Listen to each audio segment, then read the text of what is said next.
اب اگر کسی کو وصیت کرنے والے کی طرف سے کسی وارث کی طرفداری یا حق تلفی کا اندیشہ ہو تو اگر وہ وصیت کو بدل کر وارثوں میں صلح کرا دے تو اس پر کچھ گناہ نہیں، بے شک اللہ بخشنے والا ہے، رحم والا ہے۔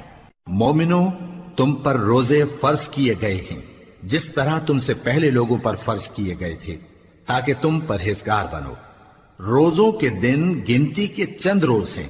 تو جو شخص تم میں سے بیمار ہو یا سفر میں ہو تو دوسرے دنوں میں روزوں کا شمار پورا کر لے، اور جو لوگ روزہ رکھنے کی طاقت رکھیں لیکن رکھیں نہیں وہ روزے کے بدلے محتاج کو کھانا کھلا دیں، اور جو کوئی اپنی مرضی سے زیادہ نیکی کرے تو اس کے حق میں زیادہ اچھا ہے، اور اگر سمجھو تو روزہ رکھنا ہی تمہارے حق میں بہتر ہے۔ روزوں کا مہینہ رمضان کا مہینہ ہے جس میں قرآن اول نازل ہوا، جو لوگوں کا رہنما ہے اور جس میں ہدایت کی کھلی نشانیاں ہیں اور جو حق و باطل کو الگ الگ کرنے والا ہے۔ تو جو کوئی تم میں سے اس مہینے میں موجود ہو چاہیے کہ پورے مہینے کے روزے رکھے، اور جو بیمار ہو یا سفر میں ہو تو دوسرے دنوں میں روزے رکھ کر ان کا شمار پورا کر لے۔ اللہ تمہارے حق میں آسانی چاہتا ہے اور سختی نہیں چاہتا،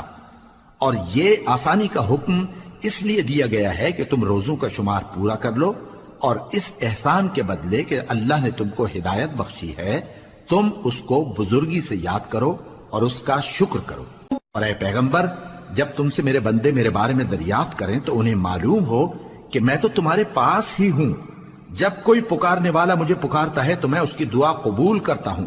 تو ان کو چاہیے کہ میرے حکموں کو مانیں اور مجھ پر ایمان رکھیں تاکہ نیک رستہ پائیں۔ روزوں کی راتوں میں تمہارے لیے اپنی عورتوں کے پاس جانا جائز کر دیا گیا ہے، وہ تمہاری پوشاک ہیں اور تم ان کی پوشاک ہو۔ اللہ کو معلوم ہے کہ تم ان کے پاس جانے سے اپنے حق میں خیانت کرتے تھے، سو اس نے تم پر مہربانی کی اور تمہاری حرکات سے درگزر فرمائی، تو اب تم کو اختیار ہے کہ ان سے مباشرت کرو۔ اور اللہ نے جو چیز تمہارے لیے لکھ رکھی ہے یعنی اولاد، اس کو اللہ سے طلب کرو اور کھاؤ اور پیو یہاں تک کہ صبح کی سفید دھاری رات کی سیاہ دھاری سے الگ نظر آنے لگے، پھر روزہ رکھ کر رات تک پورا کرو، اور جب تم مسجدوں میں اعتکاف بیٹھتے ہو تو ان سے مباشرت نہ کرو، یہ اللہ کی حدیں ہیں، ان کے پاس نہ جانا۔ اسی طرح اللہ اپنی آیتیں لوگوں کے سمجھانے کے لیے کھول کھول کر بیان فرماتا ہے تاکہ وہ پرہیزگار بنے، اور آپس میں ایک دوسرے کا مال ناحق نہ کھاؤ اور نہ اس کو رشوتاً حاکموں کے پاس پہنچاؤ تاکہ لوگوں کے مال کا کچھ حصہ ناجائز طور پر کھا جاؤ، اور اسے تم جانتے بھی ہو۔ اے پیغمبر، لوگ تم سے نئے چاند کے بارے میں دریافت کرتے ہیں کہ گھٹتا بڑھتا کیوں ہے،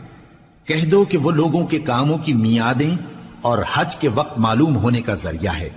اور نیکی اس بات میں نہیں کہ احرام کی حالت میں گھروں میں ان کے پچھواڑے کی طرف سے آؤ، بلکہ نیکوکار وہ ہے جو پرہیزگار ہو، اور گھروں میں ان کے دروازوں سے آیا کرو اور اللہ سے ڈرتے رہو تاکہ کامیاب ہو جاؤ۔ اور جو لوگ تم سے لڑتے ہیں تم بھی اللہ کی راہ میں ان سے لڑو، مگر زیادتی نہ کرنا کہ اللہ زیادتی کرنے والوں کو دوست نہیں رکھتا، اور ان کو جہاں پاؤ قتل کر دو، اور جہاں سے انہوں نے تم کو نکالا ہے یعنی مکے سے وہاں سے تم بھی ان کو نکال دو۔ اور دین سے گمراہ کرنے کا فساد قتل و خونریزی سے کہیں بڑھ کر ہے، اور جب تک وہ تم سے مسجد حرام یعنی خانہ کعبہ کے پاس نہ لڑیں تم بھی وہاں ان سے نہ لڑنا، ہاں اگر وہ تم سے لڑیں تو تم ان کو قتل کر ڈالو، کافروں کی یہی سزا ہے۔ پھر اگر وہ باز آ جائیں تو اللہ بخشنے والا ہے، رحم کرنے والا ہے۔